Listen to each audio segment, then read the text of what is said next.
Amados, escuchen, esta es la parashá Vayera, la cuarta parashá, y estamos escuchando algo bien interesante que nosotros siempre lo hemos estado diciendo, pero quizás algunos no han prestado atención por quien lo dicen.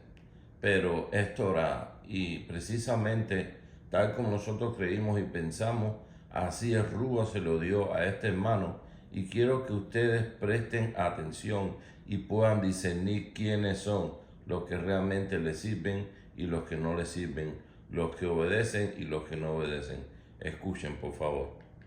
Empezó a establecer siglos muy posteriores a las escrituras, y su usarlo no es pecado, ¿de acuerdo? Pero tampoco es requisito espiritual. Pecado sería, por ejemplo, me ha tocado saber, por ejemplo, hablando de las congregaciones que no le permiten a una persona servir, pararse en el estrado, tocar el shofar si no utiliza kippah, porque es la costumbre de la congregación. Eso sí sería una transgresión, llamar pecado a lo que la Torah no llama pecado. Usarla no es pecado, pero no es requisito espiritual para vivir en santidad.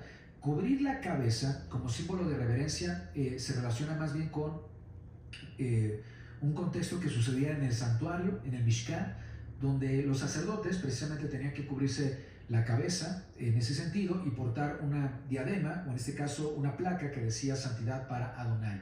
Hay quienes, a través del uso que se utilizaba de la mitra, en este caso de esta cobertura para la cabeza en el santuario, han querido justificar el uso de la kippah. Pero lo importante es que la kippah tiene un origen que nace de la tradición y de cómo a veces los mandamientos de hombres van siendo añadidos hasta tergiversar los mandamientos del Eterno. Por ejemplo, es muy común ver hermanos dentro de la línea rabínica que para ellos es más importante portar la kippah que los tzitzit, que los flecos que la misma Torah en Números 15 está ordenado portar. Eso sí es bíblico. Portar tzitziot, portar nuestros tzitzit, es totalmente bíblico. Pero hay quienes le dan más importancia a la kippah que a los tzitziyot. ¿Me explico? La palabra kippah significa en hebreo cúpula o cobertura, y era una práctica que surgió muchos siglos después de la época bíblica. Te puedo decir que Yeshua, nuestro Mesías, no utilizó kippah en el sentido religioso que hoy se utiliza. Los discípulos no utilizaron kippah en el sentido religioso que hoy se utiliza, pero sí fue una construcción rabínica, del judaísmo rabínico posteriormente, para simbolizar respeto ante el Eterno. Prácticamente la kippah representa que estamos bajo la cobertura del Eterno, pero se debió a una transformación del mandamiento. Un mandamiento comienza a ser transformado cuando se añaden requerimientos o tradición de hombres, y lo voy a explicar de la siguiente manera. El mandamiento de portar tzitzit se transformó históricamente en el uso de portar kippah. ¿Cómo?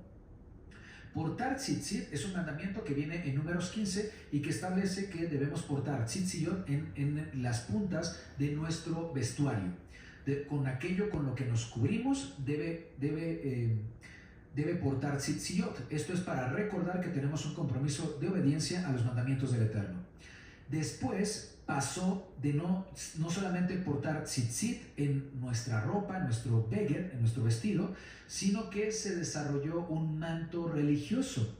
No está en la Torah, lo que hoy se conoce como talit. El talit es un manto de oración, un manto religioso, para que la persona que ministra o la persona que dirige pudiera portar tzitziyot. Entonces, la costumbre de utilizar vestiduras antiguas, que prácticamente eran mantos, se institucionalizó como religión a través del manto de oración. Entonces, originalmente el manto de oración es para que el varón pudiera portar tzitziyot, ya que el manto precisamente está también confeccionado para portar tzitziyot. El mandamiento no está en portar el talit, el manto de oración, sino los tzitziyot. El talit, digamos que facilitaba el mandamiento. Así, una persona podía portar cualquier tipo de ropa, un saco, un traje, y solamente con el manto de oración ya estaría cumpliendo con el portar tzitziyot. Después, el portar tzitzit ya no fue el enfoque, sino portar talit, cubrirse con un talit de oración.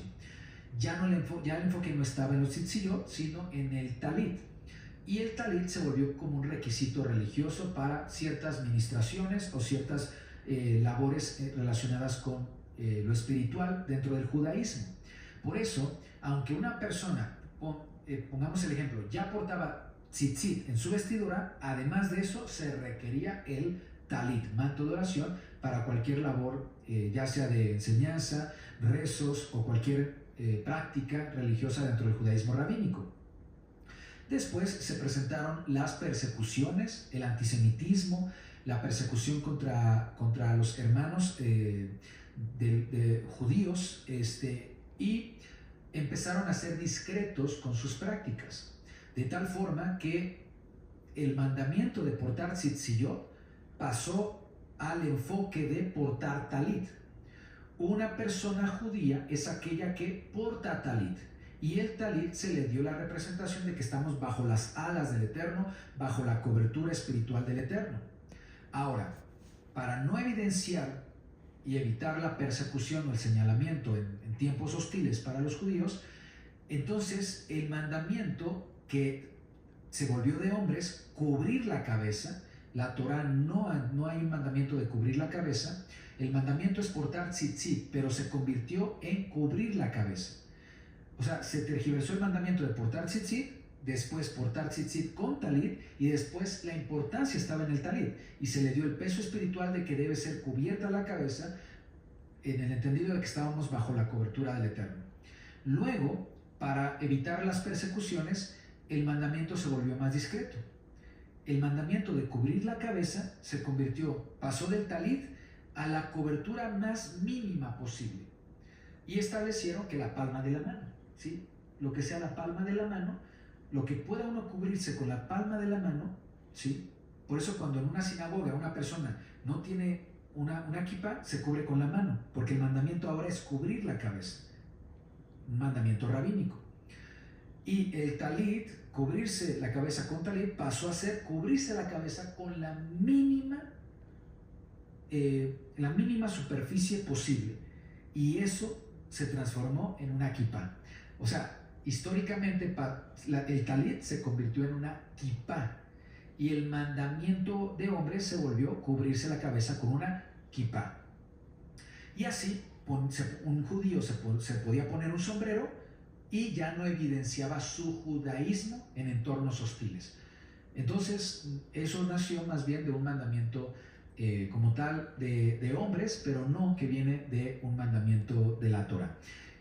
Había una práctica en el primer siglo en los sistemas religiosos del paganismo, de idolatría, en comunidades, por ejemplo, de Corintios. En 1 Corintios 11:4, el apóstol Pablo dice: todo varón que ora o profetiza con la cabeza cubierta afrenta su cabeza. ¿Por qué?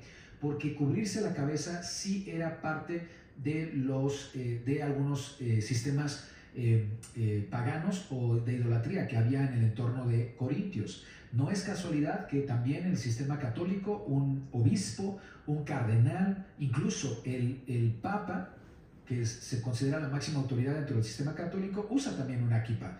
Porta una kippah, se cubre la cabeza representando el sol, la deidad solar, cubriendo su cabeza como tal. Entonces pueden hacer más de una práctica extraña a la Torah, que nace del corazón del hombre para mostrar su fe religiosa o su identidad religiosa, pero no es un mandamiento de las escrituras, no es un mandamiento de la Torah como tal. Cuando el apóstol Pablo dice: todo varón que profetiza o que ora con la cabeza cubierta afrenta su cabeza, responde al contexto del primer siglo. Esta afirmación es, digamos que nace de tradiciones humanas, ¿sí?, cuando empiezan a mezclarse con prácticas espirituales. Entonces Pablo enseña que la autoridad espiritual del varón proviene del Mesías, y cubrirse por tradición era introducir un símbolo sin raíz en la instrucción o en la Torah original. ¿De acuerdo? Entonces eso es lo que pienso respecto a esto. Sin embargo, la kippah, sé que muchos hermanos y hermanas que forman parte del caminar de raíces hebreas, incluso dentro de nuestra comunidad, pues hay quien usa la kipá. No está prohibido siempre que no se le atribuya algún tipo de poder espiritual o que no se convierta en un símbolo de superioridad o de religiosidad o sentirse más cercano al Eterno por portar una kipá, ¿sí? Ahí es donde estaría desviándose, ¿no? el uso correcto, ¿no? Entonces, si alguien la usa como una expresión personal de respeto o se identifica, ¿sí?, con la cultura del judaísmo rabínico, bueno, no hay problema, no es pecado. El peligro está en creer que sin ella la oración se invalida o la fe está incompleta, como si se cree en el sistema rabínico. Tal cual.